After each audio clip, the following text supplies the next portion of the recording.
श्रीमन्नारायणीयं दशकं 90 विष्णुमहत्त्वस्थापनम्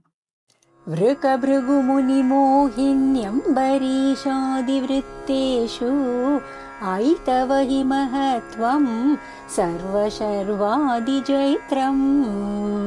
स्थितमिह परमात्मन् निष्कलार्वागभिन्नं किमपि यदवभातं तद्विरूपं तवैव मूर्तित्रयेश्वर सदा शिवपञ्चकं यत् प्राहोपरात्मवपुरेव सदा शिवोऽस्मिन् तत्रेश्वरस्तु सविकुण्ठपदस्त्वमेव त्रित्वं पुनर्भजसि सत्यपदे त्रिभागे तत्रापि सात्विकतनुं तव विष्णुमाहुः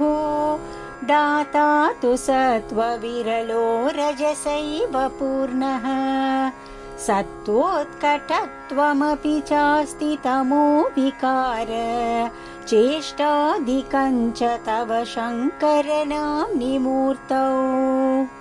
तं च त्रिमूर्त्यतिगतं परपूरुषं त्वां सर्वात्मनापि खलु सर्वमयत्वहेतोः शंसन्त्युपासनविधौ तदपि स्वतस्तु त्वद्रूपमित्यतिदृढं बहुलः प्रमाणम् श्रीशङ्करोऽपि भगवान् सकलेषु तावत् त्वामेव मानयति यो न हि पक्षपाती त्वन्निष्टमेव स हि नाम सहस्रकादि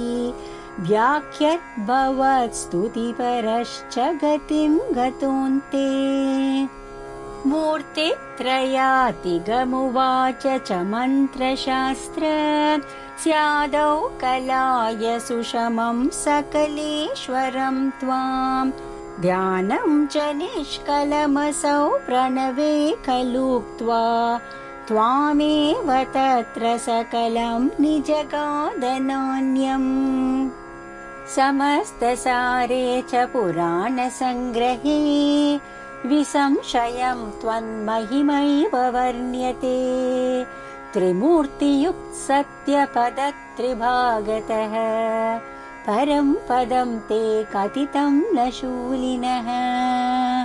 यद्ब्राह्मकल्प इह भागवतद्वितीय स्कन्दोदितं वपुरनावृतमीशदात्रे